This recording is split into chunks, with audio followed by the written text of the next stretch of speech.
Une crispation s'observe au sein des leaders communautaires du territoire de Mwanda, dans la province du Congo central, à la suite d'une réunion stratégique tenue à Kinshasa le 6 janvier 2026, convoquée par la ministre d'État en charge des hydrocarbures, Acacia Mbongo. Cette rencontre consacrée aux mesures d'accompagnement pour la dissolution de la CGFM a permis d'aborder plusieurs préoccupations majeures des populations locales, notamment l'électrification du territoire restait lettre morte malgré les 10 millions de dollars américains évoqués dans un rapport de l'inspection générale des finances, ainsi que les questions de sécurité routière, d'exploitation du sable bitumé des Mavuma, de transformation locale du gaz et de gestion du stationnement des camions-citernes. Invités dans cette réunion, les cadres des représentants de la société civile du territoire de Mwanda, les représentants des Lidibo, ainsi que les membres des CGFM. Selon plusieurs sources, seuls les représentants de la société civile se sont présentés à l'invitation ministérielle. Arrivés en retard et accompagnés de personnes ne figurant ni sur l'invitation officielle, ni sur l'ordre des missions, les groupes des Lidibo a manqué le rendez-vous. Non reçus lors de la séance, ces derniers ont, à leur tour à Mwanda, multiplié des accusations à l'encontre de Nelson Mwanda Koua, rapporteur de la société civile territoriale et coordonnateur de la structure Sosicog, accusé d'avoir influencé les cabinets ministériels et d'avoir présenté un cahier de charges différent de celui prévu. Ces accusations ont ravivé des tensions locales, certains groupes allant jusqu'à exiger le départ de Nelson Mwanda à la tête de Sosicog. Réagissant lors d'une interview accordée, Nelson Mwanda rejette en bloc les accusations portées contre lui. La société civile pose à l'acteur de la société civile. Toujours ma formation est belée. Bakaï nous sommes au et d'ailleurs tant que dans le séminaire de la société civile, tout ce que vous voyez, le séminaire de la société civile, les droits des citoyens, le séminaire de la société civile, la constitution, société civile, tout ça au monde société civile. Oh yo nous sommes au monde, il y a la société civile. Nous sommes au monde, il y a la société civile. La société civile a tambola. Mutu moko atinda kin biso na Kinshasa te. Oba nchoko okendaki pour le motel non. Je l'ai bien dit. Ba bengi saki biso. Mais tant to komi kuna. To bina bango to ye to komi. Bango ba bina bolo biso to koloba te. Bini bo bengi biso boloba. Ba bina biso boy. Change ba rataki tout wana to présenter yango. Mais je vous ai dit que to ko lobela makambu ya dissolution ya CGFMT parce que la CGFM a été dissoute. Mbongo pesa les sous-soutés. Ma comme ça niveau de justice, on va parler encore de quoi? Tu changer le roni parce que la justice est en amont déjà. Azaja Makambongo. Le fait de dire que Nelson Mwanda a passé injonction à ministre. Alors maman Soumino Tigane Moussalanga na Keneguna. Maman Soumino Tigane, attends le longa na Kenanga. Parce que nous avons fait une injonction. Peut-être, c'est la première ministre ou le chef du gouvernement. Même le président, le Ghanéen, le premier ministre, peut faire une injonction. Parce qu'il y a des années. Puisque on peut faire une injonction à un ministre, vraiment. Pourquoi les gens n'ont pas froid aux yeux? Il faut repasser, c'est une dame. Au Canada, moi, c'est un ministre. Non, non, non, non, non, non. Nous devons éviter la phallocratie.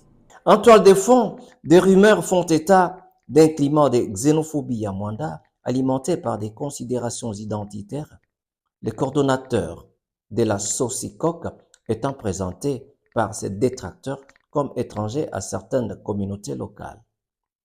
Nelson Mwanda donne des éclaircissements à ce sujet et exhorte enfin la population de Mwanda à se contenter sur les véritables enjeux des développements. Bato bazotia pression. Babanda nanu liboso kozwa mikanda ya groupe na bango.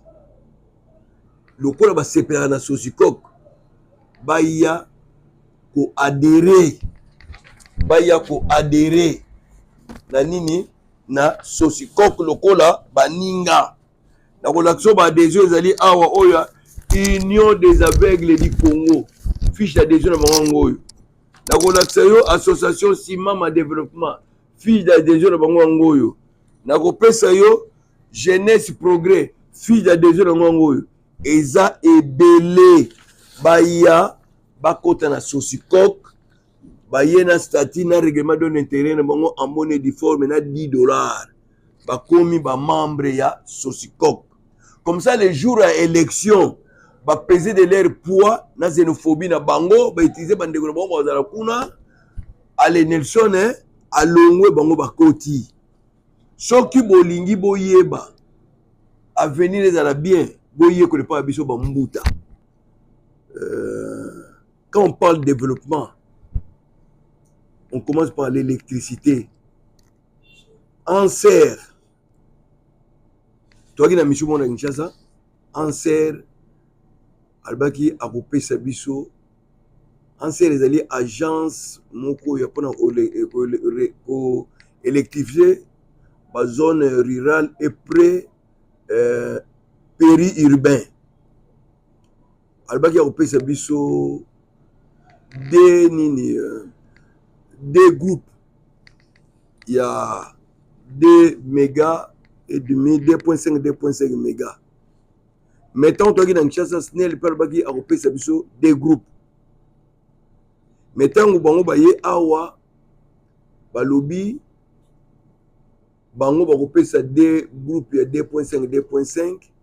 Gouvernorat peut appeler ça des groupes, il y a 2.5, mais Snell a se manifesté pour notre groupe.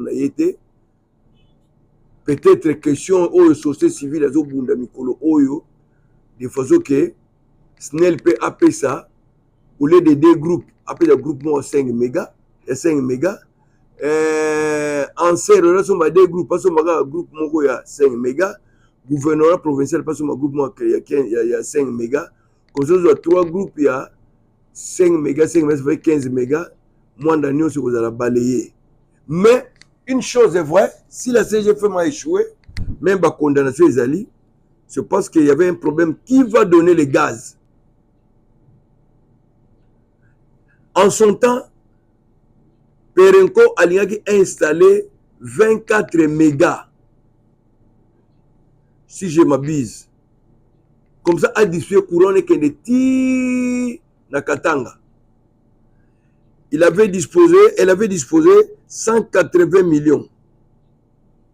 Tu as vu des dollars, pour les lots en serre à côté de groupe. Est-ce que assez à solo na Perenco pour le gaz? Soyons prudents. Matière photo solo yango wana au lieu que na longola bato, longola administrateur, longola commandant police, longola Nelson, longola nani mukonya aner, il y a DG mais oh ya nini bo. Non. Tout l'endroit permet de développer. Et puis, problème au sous. Quand on a un groupe de pression, batika bilobela. Le port en eau profonde, c'est une réalité exactement. Basolo na commandant administrateur territoire, na commandant force navale, basa la randonnée, mais qu'on a pas mon réseau salama. Parce que parmi les bazolo bako port réseau salama. Port réseau salama avec pompe. Donc, totika bilobela. Problème to bunda, botia société civile bino confiance, to solola, na bato pesa gaz, ba pesa un serre gaz pour to courant. Totika ba futilité. Totika ba biloko moko ba pression inutile pour osala baisse na yo. Ba musu bazo sala ngo pour 2028 bako mo ba candidat. Boye ba nzamba zali.